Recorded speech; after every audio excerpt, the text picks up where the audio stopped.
This is the most expensive coil shock on the entire market, and it's the only piece of suspension that's fully manufactured, assembled, and sold in America.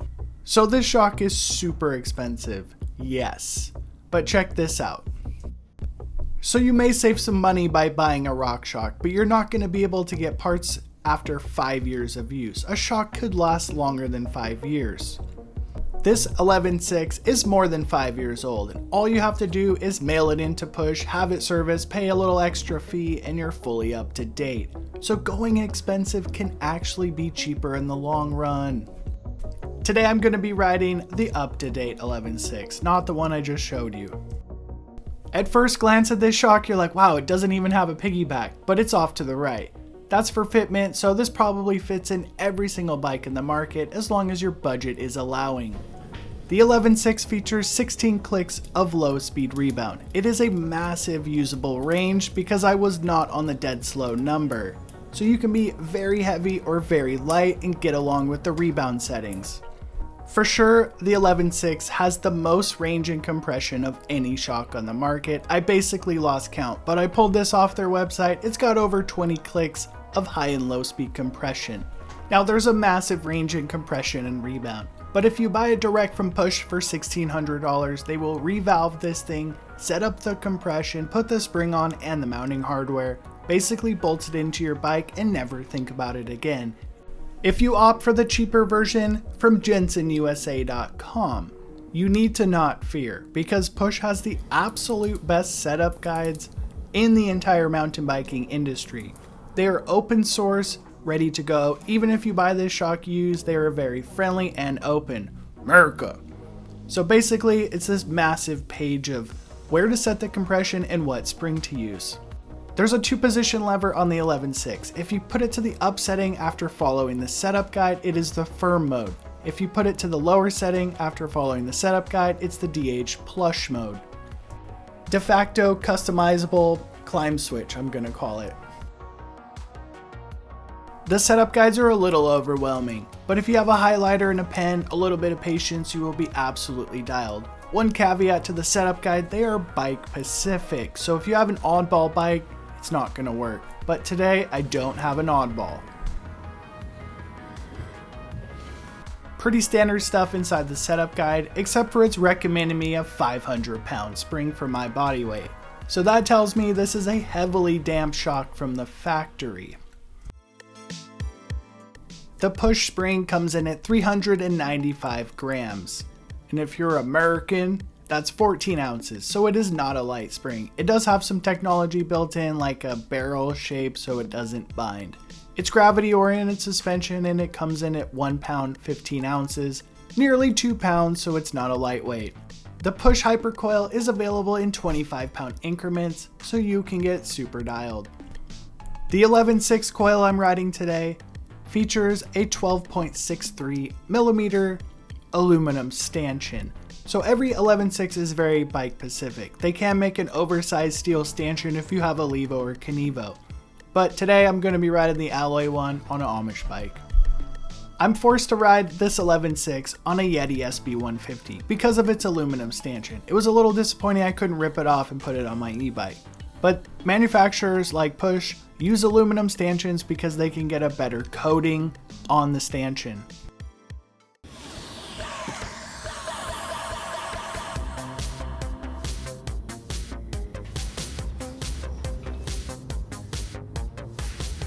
The small bump sensitivity response from the 11.6 looks absolutely outstanding.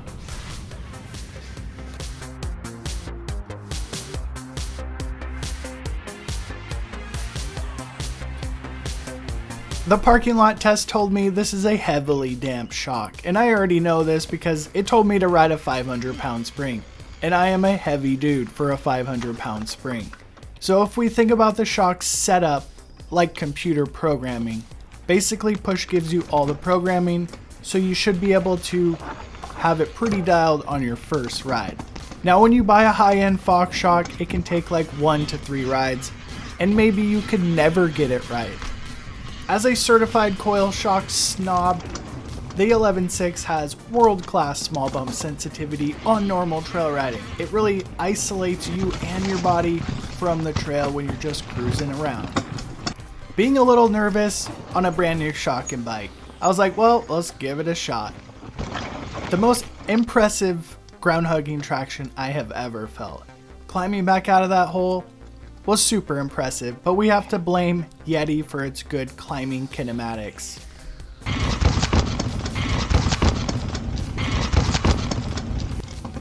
Being so heavily damped, it has its pros and cons. Like going over roots, it completely isolates you from them and you barely even feel them. The standard trail riding experience on the 11.6 is outstanding, but it does kind of numb you from the trail. Now you may like that feeling and you may not. Different strokes for different folks. Coming into this huck to flat, I was really concerned about that light spring, but check this out. The Push 11.6 has a form of hydraulic bottom out, not just your standard.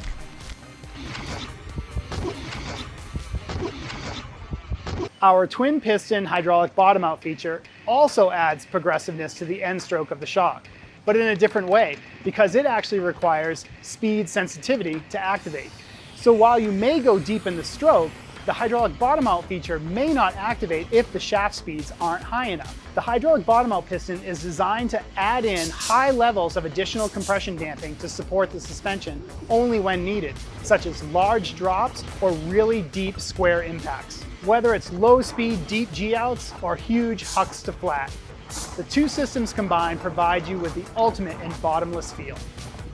That's Darren, the founder of Push. Super nice guy. He did help me make this video. I asked him a whole bunch of questions. Very knowledgeable, friendly, and nice. Excellent to support a small USA company. Now I want you to check this section out. This was the most impressive section of the day for the Push 11.6. Steep, rooty, completely planted on the ground with pure confidence. So if you have that kind of terrain in mind, the Push 11.6 is like the most ground hugging traction you can physically get out of any shock I have ever rode. The 11.6 is 2 shocks in one. All you have to do is move the arrow up or down to your preset settings and you basically got 2 shocks in one, right? This is the setup guide on the Push website. So basically it'll tell you where to put it, how you want it to ride. So I definitely went for plush DH mode in the bottom arrow direction. And I want fast flowy jump lines for the up direction. So on the lower half of this trail, I flicked her up in the up position and went through a couple jump lines.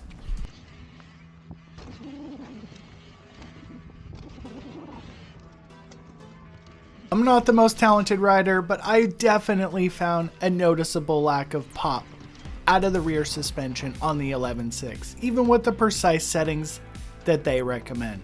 Keep in mind it's got like 28 clicks of compression and you can play around with that. But the Push is an amazing shock. I didn't like that setting, so I reached down, moved the compression lever. I'm back in a DH plush mode that I was really enjoying. In the firm compression mode, it felt somewhat like a DHX, obviously quite a bit better. In the DH plush mode, it gives you that characteristic of the DHX2. It is pretty awesome to have 2 shocks in one. And don't forget about the widest range in compression literally ever made, and Push can also revalve this shock if you don't like the way it rides. The most impressive thing I found about the 11.6, you run a 500-pound spring and it's got incredible ramp up at the end of the stroke. Like, I don't know how they can do that. It's got a lot of sophisticated oil control valves, hydraulic bottom out, and a ton of compression. Now, if you like a lot of compression and like to mute the trail and not feel it underneath you, this is the most standout shock ever. There's truly only one shock on the market to compare the Push 11.6 to, and that video is on your screen, so you gotta watch that one right now.